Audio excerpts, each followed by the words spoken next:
This week's story is Moses, Plagues to Passover.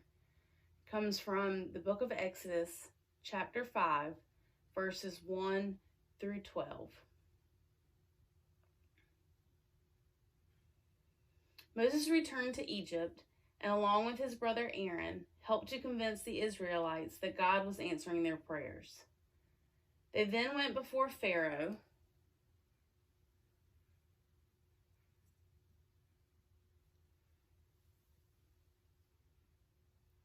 and told him the Lord commanded, "Let my people go."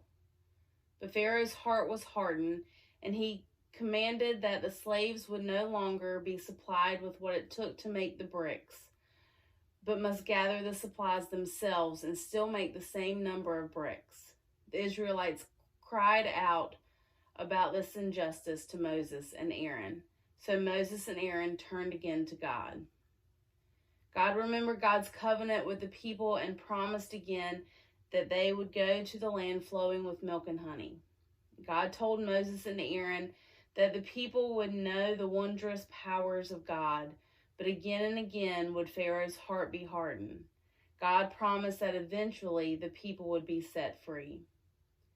So Moses and Aaron went down to the water and met Pharaoh, and again told him the Lord commanded, "Let my people go, and to know that I am the Lord.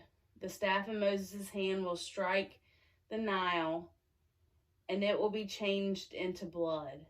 And all the waters of Egypt, even in the buckets and jars, will turn to blood. The fish will die, and the river will stink, and no one can drink the water." And Moses and Aaron did as the Lord commanded and struck the Nile, and all the water turned to blood.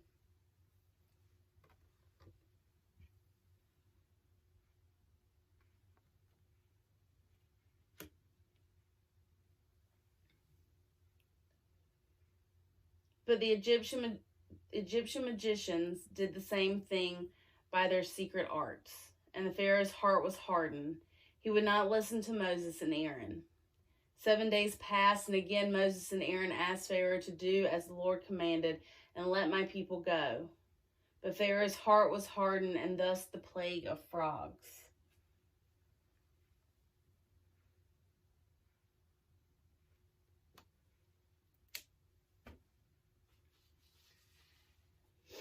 Again and again Moses and Aaron went to Pharaoh and asked him to do as the Lord commanded and let my people go. But Pharaoh's heart remained hard, so the plagues came to the Egyptians. But God made a distinction between the Egyptians and the Israelites. What affected the Egyptians did not hurt the Israelites. This was so that all would know I am was in the land, and that the Israelites were God's chosen people. After the frogs, it was the plague of gnats.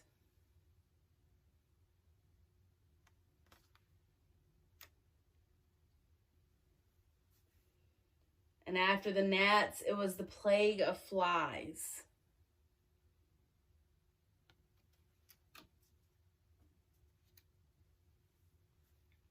And after the flies, it was the plague of livestock, where all the Egyptian livestock in the fields died, and the Israelites' livestock were saved.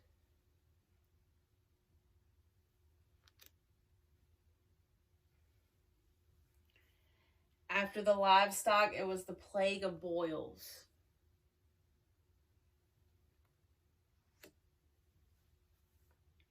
And after the boils, it was the plague of the hail.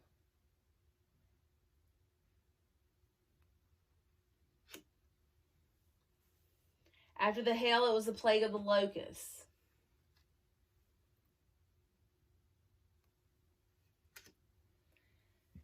And the locusts destroyed all that was left in the land. Pharaoh called Moses and Aaron to him and asked them to pray to their God to remove the locusts. And Moses prayed, and a great wind came, and the locusts were swept away. But Pharaoh's heart remained hardened. The Lord said to Moses, "Stretch out your hand toward the sky, so the darkness will be spread over Egypt, a darkness that can be felt."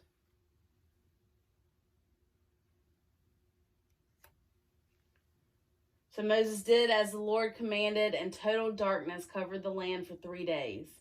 Yet all the Israelites still had light where they lived. Even this was not enough to change Pharaoh. He again would not let the people go. So God spoke to Moses, and God told Moses that God would send one final plague on Pharaoh and on Egypt. After that, he will let you go from here, and when he does, he will drive you out completely. So God commanded the Israelites to take a year-old lamb and in ritual slaughter it at twilight on the 14th day of the month.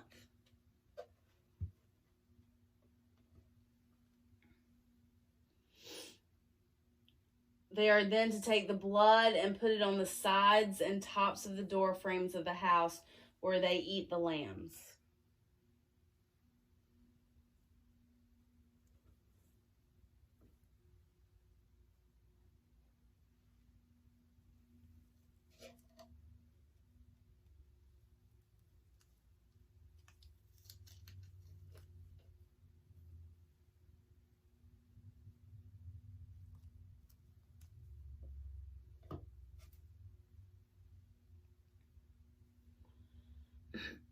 They are then to eat the lamb roasted over fire and bitter herbs, and bread made without yeast. All in the household are to stay inside and eat in haste, for this is the Lord's Passover. On the same night I will pass through Egypt and strike down every firstborn, both men and animals, and bring justice to the gods of Egypt. I am the Lord. The blood will be the sign for you on your houses, where you are. When I see the blood, I will pass over you. No destructive plague will touch you when I strike Egypt.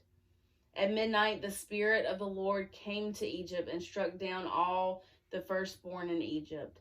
And a great wailing there was in Egypt, for there was not a house without someone dead. So Pharaoh called Moses to him and said, "Up, leave my people. You and the Israelites go."